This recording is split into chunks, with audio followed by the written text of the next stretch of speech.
Hello everyone, ಈ ಒಂದು video ಯಾರೆಲ್ಲ ಲ್ಯಾಂಡ್ ಸರ್ವೇರ್ ನೋಟಿಫಿಕೇಷನ್ಗೆ ಅಪ್ಲೈ ಮಾಡಿ ಎಕ್ಸಾಮ್ಗೆ ಪ್ರಿಪೇರ್ ಆಗ್ತಿದ್ರೆ ಆ ಒಂದು ಆಸ್ಪಿರೆಂಟ್ಸ್ಗೆ ಯೂಸ್ಫುಲ್ ಆಗುವಂಥ ಒಂದು ವಿಡಿಯೋ ಇರುತ್ತೆ. ಸ್ನೇಹಿತರೆ, ನಿಮ್ಮೆಲ್ಲರಿಗೂ ಗೊತ್ತಿರುವಂತೆ ಲ್ಯಾಂಡ್ ಸರ್ವೇರ್ ನೋಟಿಫಿಕೇಷನು ಈ ತಿಂಗಳ 7ನೇ ತಾರೀಕಿಗೆ ಕೊನೆಯಾಗುತ್ತೆ. ಸೊ ಅಪ್ಲಿಕೇಶನ್ ಅಪ್ಲೈ ಮಾಡೋದಕ್ಕೆ ಕೊನೆಯ ದಿನಾಂಕ ಆಗಿರುತ್ತೆ 7ನೇ ತಾರೀಕು 8ನೇ ತಿಂಗಳು 2026. 10ನೇ ತಾರೀಕುವರೆಗೂ ಫೀ ಪೇ ಮಾಡೋದಕ್ಕೆ ಅವಕಾಶ ಕೊಟ್ಟಿರ್ತಾರೆ. ಸೊ 7ನೇ ತಾರೀಕು ಒಳಗಡೆ ಏನೇ ಅಪ್ಲೈ ಮಾಡ್ಕೊಳ್ಳೋದಿದ್ರೆ 7th ಒಳಗಡೆ ನೀವು ಅಪ್ಲೈ ಮಾಡಬೇಕು. 8ಗೆ ನಾನು ಅಪ್ಲಿಕೇಶನ್ ಅಪ್ಲೈ ಮಾಡ್ತೀನಿ ಅಂದರೆ ನಿಮಗೆ ಲಿಂಕ್ ಡಿಸೇಬಲ್ ಆಗಿರುತ್ತೆ. ಸೊ ಈ ಅಪ್ಲಿಕೇಶನ್ ಅಪ್ಲೈ ಮಾಡೋದಕ್ಕೆ 7th ಕೊನೆಯ ದಿನಾಂಕ. ಫೀ ಪೇ ಮಾಡೋದಕ್ಕೆ ಅಪ್ಲಿಕೇಶನ್ ಅಪ್ಲೈ ಮಾಡಿದ್ದೀನಿ, ಇನ್ನೂ ಫೀ ಪೇ ಮಾಡಿಲ್ಲ ಅನ್ನೋರಿಗೆ ಇನ್ನೂ 3 ಡೇಸ್ ಎಕ್ಸ್ಟ್ರಾ ಕೊಟ್ಟಿರ್ತಾರೆ, ಅಂದರೆ 10ನೇ ತಾರೀಕುವರೆಗೂ. ಸೊ ಫೀನ ಇನ್ನು ಎಕ್ಸ್ಟ್ರಾ 3 ಡೇಸ್ ಒಳಗೆ ನೀವು ಪೇ ಮಾಡ್ಕೊಳ್ಬೋದು.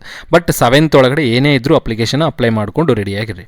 ಸೊ ಎಕ್ಸಾಮ್ ಡೇಟ್ ಬಗ್ಗೆ ಮಾತಾಡೋದಾದರೆ, ಎಕ್ಸಾಮ್ ಡೇಟ್ ನಿಮ್ಗೆ ಗೊತ್ತಿರುವಂತೆ ಅಕ್ಟೋಬರ್ ತಿಂಗಳಲ್ಲಿ ಎಕ್ಸಾಮ್ ನಡೆಯುತ್ತೆ. 3ನೇ ತಾರೀಕು ಮತ್ತು 4ನೇ ತಾರೀಕು ನಾನ್ ಹೈದರಾಬಾದ್ ಕರ್ನಾಟಕ ಆಸ್ಪಿರೆಂಟ್ಸ್ಗೆ ನಡೆಯುತ್ತೆ RPC ಕಾರ್ಡರ್.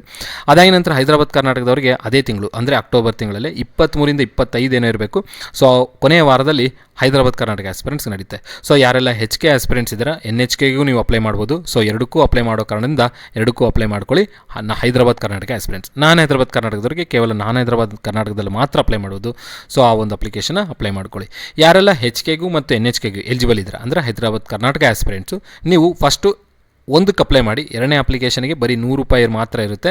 ಫಸ್ಟ್ ಅಪ್ಲಿಕೇಶನ್ಗೆ ಏನು ಅಮೌಂಟ್ ಇರುತ್ತೆ, 300 ಇರ್ಬೋದು, 500 ಇರ್ಬೋದು, 250 ಇರ್ಬೋದು, ಅದು ಪೇ ಮಾಡ್ತಾರೆ. ನೆಕ್ಸ್ಟ್ ಅಪ್ಲಿಕೇಶನ್ಗೆ ಕೇವಲ ₹100 ಇರುತ್ತೆ. ಸೊ ಎರಡಕ್ಕೂ ಎಲಿಜಿಬಲ್ ಇರೋಂಥವ್ರು ಸೊ ಫೀ ಪೇಮೆಂಟ್ನ ನೋಡಿಕೊಂಡು ಅಪ್ಲೈ ಮಾಡ್ಕೊಳ್ಳಿ. ಸೊ ಕೊನೆಯದಲ್ಲಿ ಬರುತ್ತೆ ಅದು ನಿಮಗೆ ಫೀ ಪೇ ಮಾಡುವಾಗ. ಮತ್ತು ಸಾಕಷ್ಟು ಜನ ಆಸ್ಪಿರೆಂಟ್ಸು ಅಪ್ಲಿಕೇಶನ್ ಅಪ್ಲೈ ಮಾಡೋದಕ್ಕೆ ಭಾಳಷ್ಟು ಡಿಫಿಕಲ್ಟ್ಸ್ನ ಫೇಸ್ ಮಾಡ್ತಿದ್ದಾರೆ ಅಂತೇಳಿ ಯೂಟ್ಯೂಬಿನ ಒಂದು ಕಮೆಂಟ್ ಬಾಕ್ಸಲ್ಲಿ ನೋಡಿದೆ. ಬಟ್ ಈಗ ಆ ಒಂದು ಇಶ್ಯೂ ಎಲ್ಲರಿಗೂ ಕ್ಲಿಯರ್ ಆಗಿದೆ. ಯಾರೆಲ್ಲ ಅಪ್ಲೈ ಮಾಡಿಲ್ಲ ಸ್ವಲ್ಪ ತಾಳ್ಮೆಯಿಂದ ಕೂತು ಅಪ್ಲೈ ಮಾಡಿ, ಬರುತ್ತೆ.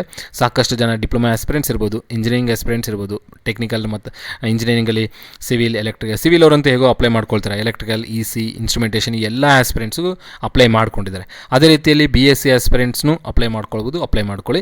ಇಲ್ಲಿ ಈ ವಿಡಿಯೋದಲ್ಲಿ ನಾನು ಯಾವುದ್ರ ಬಗ್ಗೆ ಡಿಸ್ಕಸ್ ಮಾಡ್ತಾ ಇದ್ದೀನಿ ಅಂದರೆ, BSc ಆಸ್ಪಿರೆಂಟ್ಸಲ್ಲಿ ಕೆಲವರಿಗೆ ಎಲಿಜಿಬಿಲಿಟಿ ಕೊಟ್ಟಿರಲಿಲ್ಲ, ಇದೀಗ ಆ ಒಂದು ಆಸ್ಪಿರೆಂಟ್ಸ್ಗೆ ಎಲಿಜಿಬಿಲಿಟಿನ ಎನೇಬಲ್ ಮಾಡಿದ್ದಾರೆ. ಸೊ ಯಾರೆಲ್ಲ ಆ ಒಂದು ಕ್ಯಾಟಗರಿಯಲ್ಲಿ ಬರ್ತೀರಾ ಅಪ್ಲೈ ಮಾಡ್ಕೊಳ್ಳಿ. ಸೊ ಕ್ಯಾಟಗರಿ ಯಾವುದಾದಂದರೆ BSc ಹಾರ್ಟಿಕಲ್ಚರ್ ಆಗಿರ್ಬೋದು, ಅಥವಾ BSc ಸೆರಿಕಲ್ಚರ್ ಆಗಿರ್ಬೋದು, ಅಥವಾ BSc ಫಿಶರಿ ಆಗಿರ್ಬೋದು, ಅಥವಾ BSc ಫಾರೆಸ್ಟ್ರಿ ಆಗಿರ್ಬೋದು. ಈ 4 ಗ್ರ್ಯಾಜುಯೇಟ್ಸ್ಗೆ, ಈ 4 UG ಗ್ರ್ಯಾಜುಯೇಟ್ಸ್ಗೆ, ಅಂಡರ್ ಗ್ರ್ಯಾಜುಯೇಟ್ಸ್ಗೆ ಎಲಿಜಿಬಿಲಿಟಿನ ಕೊಟ್ಟಿರ್ತಾರೆ. ಸೊ ಅಫಿಷಿಯಲ್ ಸರ್ಕ್ಯುಲರು ಇವತ್ತೇ ಇಶ್ಯೂ ಆಗಿದೆ. ಅಫಿಷಿಯಲ್ ವೆಬ್ಸೈಟಲ್ಲಿ ಅಂದರೆ KEA ವೆಬ್ಸೈಟಲ್ಲಿ ಅಪ್ಲೈ ಮಾಡುವಾಗ ಈ ಒಂದು ಎಲಿಜಿಬಿಲಿಟಿನೂ ಲಿಸ್ಟ್ ಔಟ್ ಆಗಿದೆ. ಸೊ ಯಾರೆಲ್ಲ ಈ ಒಂದು ಬ್ರಾಂಚಸ್ಗೆ ಅಥವಾ ಈ ಒಂದು ಡಿಪಾರ್ಟ್ಮೆಂಟ್ಗೆ ಸಂಬಂಧಪಟ್ಟಂಥ ಆಸ್ಪಿರೆಂಟ್ಸ್ ಇದ್ದೀರಾ, ಅಪ್ಲೈ ಮಾಡೋದಕ್ಕೆ ಎಲಿಜಿಬಿಲಿಟಿ ಇದೆಯಾ ಇಲ್ಲ ಅಂತ ಪ್ರಶ್ನೆ ಕೇಳಿದ್ದೀರಾ, ಸೊ ಅಪ್ಲೈ ಮಾಡುವಾಗ ಡಿಫಿಕಲ್ಟೀಸ್ನ ಫೇಸ್ ಮಾಡಿದ್ರೆ ಆ ಒಂದು ಎಲ್ಲ ಆಸ್ಪಿರೆಂಟ್ಸ್ಗೆ ಯೂಸ್ಫುಲ್ ಆಗುವಂಥ ಒಂದು video. So BSc horticulture, BSc sericulture, BSc fishery ಮತ್ತು BSc ಫಾರೆಸ್ಟ್ರಿ, ಈ 4 BSc ಕಂಪ್ಲೀಟ್ ಮಾಡಿರುವಂಥ ಆಸ್ಪಿರೆಂಟ್ಸು ಇದೀಗ KEA ಲ್ಯಾಂಡ್ ಸರ್ವೇರ್ಗೆ ಅಪ್ಲೈ ಮಾಡ್ಕೊಳ್ಬೋದು. ಸೊ KEA ಮುಖಾಂತರ KEA ಅಫಿಷಿಯಲ್ ವೆಬ್ಸೈಟ್ ವಿಸಿಟ್ ಮಾಡಿ ಲ್ಯಾಂಡ್ ಸರ್ವೆ ಅಪ್ಲಿಕೇಶನ್ ಅಪ್ಲೈ ಮಾಡ್ಕೊಳ್ಳಿ. HK ಅಥವಾ NHK ಯಾರೇ ಇದ್ದರೂ ಎಲಿಜಿಬಲ್ ಇದ್ದೀರಾ. ಸೊ ಆ ಒಂದು ಅಫಿಷಿಯಲ್ ಸರ್ಕ್ಯುಲರ್ನ ಒಂದು ಸಲ ನಿಮಗೂ ತೋರಿಸ್ತೀನಿ, ಯಾಕಂದರೆ ನಿಮಗೂ ಒಂದು ಕಾನ್ಫಿಡೆನ್ಸ್ ಇರಬೇಕು. ಸೊ ಈ ಒಂದು ಅಫಿಷಿಯಲ್ ಸರ್ಕ್ಯುಲರು KEA ಮುಖಾಂತರ ನಾಳೆ ಮಧ್ಯಾಹ್ನ ಅಥವಾ 3 ಗಂಟೆ ಒಳಗಡೆ ಅಫಿಷಿಯಲ್ ಸರ್ಕ್ಯುಲರು ಲಿಸ್ಟ್ ಔಟ್ ಆಗುತ್ತೆ. ಸೊ ಅಫಿಷಿಯಲ್ ಸರ್ಕ್ಯುಲರ್ನ ನೋಡ್ಕೊಳ್ಳಿ. ಸೊ ಎಲಿಜಿಬಲ್ ಆಸ್ಪಿರೆಂಟ್ಸು ಅಪ್ಲೈ ಮಾಡ್ಕೊಳ್ಳಿ. ಅದಾಗಿ ನಂತರ ನೀವು ಕೇಳ್ಬೋದು, ಸರ್ ಇನ್ನು ಒಂದು 3 ರಿಂದ 4 ದಿನ ಇದೆ, ಸರ್ವರ್ ಹೇಗೋ ಬಿಸಿ ಇದೆ ಅಂತಿದ್ದೀರಾ, ನಾವು ಅಪ್ಲೈ ಮಾಡೋಕ್ಕಾಗದಿದ್ರೆ ಏನು ಅಂತೇಳಿ. ಸೊ ಚಾನ್ಸಸ್ ಇದೆ 99% KEAದವರು ಈ ಒಂದು ನೋಟಿಫಿಕೇಷನ್ ಎಕ್ಸ್ಟೆಂಡ್ ಮಾಡೋ ಚಾನ್ಸು ಇದೆ, ಒಂದು 7 to 10 ಡೇಸು. ಸೊ ಯಾರೆಲ್ಲ ಅಪ್ಲೈ ಇನ್ನೂ ಮಾಡಿಲ್ಲ ಆದಷ್ಟು ಬೇಗನೆ ಅಪ್ಲೈ ಮಾಡ್ಕೊಳ್ಳಿ. ಅದರಲ್ಲೂ ಮುಖ್ಯವಾಗಿ BSc ಎಲಿಜಿಬಿಲಿಟಿ ಕೊಟ್ಟಿರೋಂಥ ಆಸ್ಪಿರೆಂಟ್ಸು ಅಪ್ಲೈ ಮಾಡ್ಕೊಳ್ಳೋಕೆ ಸ್ಟಾರ್ಟ್ ಮಾಡ್ಕೊಳ್ಳಿ. ಎಕ್ಸ್ಟ್ರಾ ಸಿಗುವಂಥ ಚಾನ್ಸಸ್ ಇದೆ, ಒಂದು 7 to 10 ಡೇಸು ವೆಯ್ಟ್ ಮಾಡಿ ನೋಡಿ.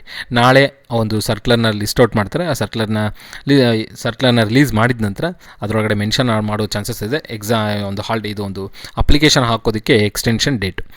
ಸೊ ಈಗ ಅಫಿಷಿಯಲ್ ಸರ್ಕ್ಯುಲರ್ ಕಡೆ ನೋಡೋಣ ಒಂದ್ಸಲ. ಸೊ ನೋಡ್ತಾ ಇರ್ಬೋದು, ಇದು ಅಫಿಷಿಯಲ್ ಸರ್ಕ್ಯುಲರು ಗೌರ್ಮೆಂಟ್ ಆಫ್ ಕರ್ನಾಟಕದಿಂದ ಇಶ್ಯೂ ಆಗಿರುವಂಥ ಡಾಕ್ಯುಮೆಂಟ್ ಆಗಿರುತ್ತೆ. ಸೊ ಈ ಡಾಕ್ಯುಮೆಂಟಲ್ಲಿ ನೀವು ನೋಡ್ತಾ ಇರ್ಬೋದು, ಇಲ್ಲಿ ನೋಡಿ ಕರ್ನಾಟಕ ರಾಜ್ಯಪತ್ರ ಅಧಿಕೃತ ಪ್ರಕಟಿಸಲಾಗುವುದು ವಿಶೇಷ ರಾಜ್ಯಪತ್ರ ಇದು. ಸೊ ಇಲ್ಲಿ ಡೇಟ್ ಮೆನ್ಷನ್ ಮಾಡಿಲ್ಲ, ಬಟ್ ಇವತ್ತು ಬಂದಿರುವಂಥ ಡಾಕ್ಯುಮೆಂಟ್ ಆಗಿರುತ್ತೆ. ನೋಡೋಣ ಕೊನೆಯಲ್ಲಿ ಏನಾದರೂ ಮೆನ್ಷನ್ ಮಾಡ್ಬೋದು. ಇಲ್ಲಿ ಮೆನ್ಷನ್ ಮಾಡಿದೆ ನೋಡಿ. ಸೊ ಇಲ್ಲಿ 4/8/2026 ಇವತ್ತಿನ ದಿನ ಬಂದಿರುವಂಥ ಒಂದು ಡಾಕ್ಯುಮೆಂಟ್ ಆಗಿರುತ್ತೆ. ಸೊ ಏನು ಈ ಡಾಕ್ಯುಮೆಂಟ್ಗೆ ಸಂಬಂಧಪಟ್ಟಂತಂದರೆ, in the exercise of the powers confirmed by section 21 of Karnataka general clauses act 1899 in the government of Karnataka. ಇದೆಲ್ಲ ಬಿಡಿ, ಇದನ್ನು ನಾನು ಓದೋಕ್ಕೆ ಹೋಗಲ್ಲ, ನಿಮ್ಗೆ ಅದನ್ನು ನೋಡ್ಕೊಳ್ಬೋದು. ಇಲ್ಲಿ ನೋಡಿ ಕ್ವಾಲಿಫಿಕೇಷನ್, ಮಿನಿಮಮ್ ಕ್ವಾಲಿಫಿಕೇಷನ್ ಬಗ್ಗೆ ಹೇಳ್ತಾ ಇದ್ದಾರೆ. ಮಿನಿಮಮ್ ಕ್ವಾಲಿಫಿಕೇಷನ್ ಬಗ್ಗೆ ನೋಡ್ತಾ ಇರ್ಬೋದು. ಅಗ್ರಿಕಲ್ಚರ್ ಅನ್ನೋ ವರ್ಡು, ಆ ಸಿಂಬಲ್ ಏನಿದೆ ಅಲ್ಲ, ಅಗ್ರಿಕಲ್ಚರ್ ಅನ್ನೋ ವರ್ಡು ಮತ್ತು ಅದರ ಒಂದು ಸಬ್ ಬ್ರಾಂಚಸ್ ಅಂತ ಅನ್ಬೋದು. ಯಾವುದಾದ್ರು BSc agriculture, BSc horticulture, BSc fishery ಮತ್ತು BSc ಫಾರೆಸ್ಟ್ರಿ ಮತ್ತು BSc ಸೆರಿಕಲ್ಚರ್ನು ಇನ್ಸರ್ಟ್ ಮಾಡಬೇಕು ಅನ್ನೋದ್ರ ಬಗ್ಗೆ ಹೇಳಿರ್ತಾರೆ. ಸೊ ಇಲ್ಲಿ ನೋಡ್ತಾ ಇರ್ಬೋದು ಲ್ಯಾಂಡ್ ಸರ್ವೇರ್ ಅನ್ನೋ ವರ್ಡು ನೀವು ನೋಡ್ತಾ ಇರ್ಬೋದು. ಸೊ ಲ್ಯಾಂಡ್ ಸರ್ವೇರ್ ಅನ್ನೋ ಒಂದು ಪೋಸ್ಟ್ಗೆ ಈ ಒಂದು ಕ್ವಾಲಿಫಿಕೇಷನ್ಸು ಮಿನಿಮಮ್ ಕ್ವಾಲಿಫಿಕೇಷನ್ಸಲ್ಲಿ ಕನ್ಸಿಡರ್ ಮಾಡಬೇಕು ಅನ್ನೋ ಒಂದು ಪ್ರಕಟಣೆನ ಕೊಟ್ಟಿರ್ತಾರೆ. ಸೊ ಇದು ನೀವು ನೋಡ್ತಾ ಇರ್ಬೋದು ಅಡಿಷನಲ್ ಸೆಕ್ರೆಟರಿ ರೆವೆನ್ಯೂ ಡಿಪಾರ್ಟ್ಮೆಂಟಿಂದ ಇಶ್ಯೂ ಆಗಿರುವಂಥ ಡಾಕ್ಯುಮೆಂಟ್ ಆಗಿರುತ್ತೆ. ಸೊ ಈಗ ಡೇಟ್ ಬಗ್ಗೆನೂ ತೋರಿಸಿದೆ, ಅಫಿಷಿಯಲ್ ಸರ್ಕ್ಯುಲರ್ ಬಗ್ಗೆನೂ ತೋರಿಸಿದೆ. ಸೊ ಯಾರೆಲ್ಲ BSc ಹಾರ್ಟಿಕಲ್ಚರ್ ಕಂಪ್ಲೀಟ್ ಆಗಿದೆ, BSc fishery, BSc forestry and sericulture complete ಆಗಿದೆ, ನೀವೀಗ ಈ ಒಂದು ನೋಟಿಫಿಕೇಷನ್ಗೆ ಎಲಿಜಿಬಲ್ ಇರ್ತೀರ. ಸೊ ಆದಷ್ಟು ಬೇಗನೆ ಅಪ್ಲೈ ಮಾಡ್ಕೊಳ್ಳಿ. ಯಾರೆಲ್ಲ ಅಪ್ಲೈ ಮಾಡಿಲ್ಲ ಆದಷ್ಟು ಬೇಗನೆ ಅಪ್ಲೈ ಮಾಡಿಕೊಂಡು ಪ್ರಿಪರೇಷನ್ನ ಸ್ಟಾರ್ಟ್ ಮಾಡ್ಕೊಳ್ಳಿ. ಸೊ ಅದಾಗಿ ನಂತರ ಇನ್ನೂ ಸಾಕಷ್ಟು ಜನ ಆಸ್ಪಿರೆಂಟ್ಸು ಲ್ಯಾಂಡ್ ಸರ್ವೇರಿಗೆ ಸಂಬಂಧಪಟ್ಟಂಥ ಕಂಟೆಂಟ್ ಅಪ್ಲೋಡ್ ಮಾಡಿ ಅಂತ ಕೇಳ್ತಿದ್ರೆ. ಸೊ ನನಗೆ ಒಂದು ಕೆಲಸ ಔಟ್ ಆಫ್ ಸ್ಟೇಷನ್ ಇದ್ದಿದ್ದ ಕಾರಣದಿಂದ ನಾನು ಕಂಟೆಂಟ್ ಅಪ್ಲೋಡ್ ಮಾಡೋಕ್ಕಾಗಿರಲಿಲ್ಲ. ಸೊ ಇನ್ಮೇಲೆ ನಿಮಗೆ ಪ್ರತಿದಿನ 1-3 ವೀಡಿಯೋಸು, ಅದು ಮ್ಯಾಥಮೆಟಿಕ್ಸ್, ಫಿಸಿಕ್ಸ್, ಜಿಯೋಗ್ರಫಿ ಆಗಿರ್ಬೋದು, ಅಥವಾ ಮಾಡರ್ನ್ ಮೆಥಡ್ಸ್ ಆಫ್ ಸರ್ವೇಯಿಂಗ್ ಅಥವಾ ಕಂಪ್ಯೂಟರ್ ಅಪ್ಲಿಕೇಶನ್ಸ್ ಆಗಿರ್ಬೋದು, ಯಾವುದಾದ್ರೂ ಸಬ್ಜೆಕ್ಟ್ಗಳ ಮೇಲೆ ಪ್ರತಿದಿನ 1-2-3 ವೀಡಿಯೋ, ಮಿನಿಮಮ್ 1 ವೀಡಿಯೋ, ಮ್ಯಾಕ್ಸಿಮಮ್ 3 ವೀಡಿಯೋಸ್ವರೆಗೂ ನಾನು ಅಪ್ಲೋಡ್ ಮಾಡ್ತಾ ಹೋಗ್ತೀನಿ. ಸೊ ಟೈಮು ನಿಮಗೆ ಇನ್ನು 2 ಮಂತ್ಸ್ ಇದೆ. ಸೊ ಪ್ರಿಪರೇಷನ್ನ ಸ್ಟಾರ್ಟ್ ಮಾಡ್ಕೊಳ್ಳಿ. Every day is N important day ಅಂತ ಅನ್ಬೋದು ನಿಮ್ಮ ಲೈಫಲ್ಲಿ. ಯಾಕಂದರೆ ಈಗ ನೀವು ಕೆಲಸ ಮಾಡಿದ್ರೆ ನಾಳೆ ನಿಮ್ಮ ಜಾಬು ನಿಮ್ಗೆ ಸೆಕ್ಯೂರ್ ಆಗಿರುತ್ತೆ. ಸೊ ಈ ವಿಡಿಯೋದಲ್ಲಿ ನಾನು ಕೊಟ್ಟಿರೋಂಥ ಮಾಹಿತಿ ನಿಮಗೆ ಇನ್ಫಾರ್ಮೇಟಿವ್ ಅನಿಸ್ತು ಅಂದರೆ ವಿಡಿಯೋನ ಲೈಕ್ ಮಾಡಿ, ಚಾನಲ್ಗೆ ಸಬ್ಸ್ಕ್ರೈಬ್ ಆಗದೆ ಸಬ್ಸ್ಕ್ರೈಬ್ ಮಾಡಿ, ಹಾಗೂ ನಿಮ್ಮ ಫ್ರೆಂಡ್ಸ್ ಜೊತೆಗೂ ಶೇರ್ ಮಾಡಿ. ಸೊ ಲ್ಯಾಂಡ್ ಸರ್ವೇಗೆ ಸಂಬಂಧಪಟ್ಟಂಥ ಯಾವುದೇ ಅಪ್ಡೇಟ್ ಇರಲಿ, ಅಫಿಷಿಯಲ್ ಡಾಟಾ ಅನ್ಬೋದು. ಸೊ KE ಆಗಿರ್ಬೋದು ಅಥವಾ ರೆವೆನ್ಯೂ ಡಿಪಾರ್ಟ್ಮೆಂಟಿಂದ ಬಂದಿರೋಂಥ ಮಾಹಿತಿ ಆಗಿರ್ಬೋದು, ನಾನು ನನ್ನ ಚಾನಲಲ್ಲಿ ನಿಮಗೆ ಅಪ್ಡೇಟ್ನ ಕೊಡ್ತಾ ಹೋಗ್ತೀನಿ. ಹಾಗೂ ಲ್ಯಾಂಡ್ ಸರ್ವೆಗೆ ಸಂಬಂಧಪಟ್ಟಂಥ ಕಂಟೆಂಟ್ನು ನಾನು ನನ್ನ ಚಾನಲಲ್ಲಿ ನಿಮಗೆ ಅಪ್ಡೇಟ್ನ ಕೊಡ್ತೀನಿ, ಅಪ್ಲೋಡ್ ಮಾಡ್ತೀನಿ. ಏನಕ್ಕಂದರೆ ನಿಮಗೆ ಪೇಪರ್ 2 ಸಿಲೆಬಸ್ಸೇ ಇಂಪಾರ್ಟೆಂಟು. ಪೇಪರ್ 1 ಹೇಗೋ ನಿಮ್ಗೆ ಸಿಗುತ್ತೆ, ಪೇಪರ್ 2ಗೆ ಸಂಬಂಧಪಟ್ಟಂಥ ಮಾಹಿತಿನ ನನ್ನ ಚಾನಲಲ್ಲಿ ನಿಮ್ಗೆ ಅಪ್ಡೇಟ್ನ ಕೊಡ್ತಾ ಹೋಗ್ತೀನಿ. ಅಂದರೆ ಪೇಪರ್ 2ಗೆ ಸಂಬಂಧಪಟ್ಟಂಥ ಸಿಲೆಬಸ್ ಬಗ್ಗೆ. ಸೊ ಮ್ಯಾಥಮೆಟಿಕ್ಸ್, ಫಿಸಿಕ್ಸ್, ಜಿಯೋಗ್ರಫಿ ಈಗಾಗಲೇ ಚಾನಲಲ್ಲಿ ಕೆಲವು ವೀಡಿಯೋಸ್ನ ಅಪ್ಲೋಡ್ ಮಾಡಿದ್ದೀನಿ. ಸಾಕಷ್ಟು ಜನ ಆಸ್ಪಿರೆಂಟ್ಸ್ 1 to 28 ವೀಡಿಯೋಸ್ ಎಲ್ಲಿದೆ ಅಂತೇಳಿ. ಸೊ ಅದನ್ನು ಎನೇಬಲ್ ಮಾಡೋಕ್ಕೆ ಹೋದೆ, ಬಟ್ ಯಾಕೋ ಎನೇಬಲ್ ಆಗಲಿಲ್ಲ. ಮುಂದಿನ ದಿನಗಳಲ್ಲಿ 1-2-3 ದಿನಗಳಲ್ಲಿ ವರ್ಕ್ ಮಾಡಿಬಿಟ್ಟು ಅದನ್ನು ನಿಮಗೆ ಎನೇಬಲ್ ಮಾಡಿಕೊಡ್ತೀನಿ. ಸೊ ಈಗಾಗಲೇ ಒಂದು 30 to 40 ವೀಡಿಯೋಸ್ ಇದೆ, ಇನ್ನೂ ಅಪ್ಲೋಡ್ ಮಾಡ್ತಾ ಹೋಗ್ತೀನಿ. ಬಟ್ ಇನ್ಮೇಲೆ ಚಾಪ್ಟರ್ ವೈಸ್ ಬರ್ತಾ ಹೋಗ್ತೀನಿ. ರ್ಯಾಂಡಮ್ ಆಗಿ ಕ್ವಶನ್ಸ್ನ ಪಿಕ್ ಮಾಡಿಕೊಂಡು ನಿಮಗೆ ಸಾಲ್ವ್ ಮಾಡೋ ಬದಲು ಬೇಸಿಕ್ಕಾಗಿ ಥಿಯರಿ ಏನು ಹೇಳಬೇಕು ಥಿಯರಿ ಹೇಳಿ ಅದಾಗಿದ ನಂತರ MCQsನ ಸಾಲ್ವ್ ಮಾಡ್ತೀನಿ. ಸೊ ಆ ಥರ ಮಾಡೋದ್ರಿಂದ ಏನಂದರೆ ವೀಡಿಯೋ ಲೆಂತಿ ಆಗ್ತಾ ಹೋಗ್ಬೋದು, ಕಂಟೆಂಟ್ ಕೂಡ ಕಮ್ಮಿ ಅಪ್ಲೋಡ್ ಆಗ್ತಾ ಹೋಗ್ಬೋದು. ಹಾಗಾಗಿ MCQsನ ಬೆಟರ್ ಕೊಟ್ಟರೆ ಬೆಸ್ಟ್ ಅಂತ ಅಂದ್ಕೊಂಡಿದ್ದೀನಿ.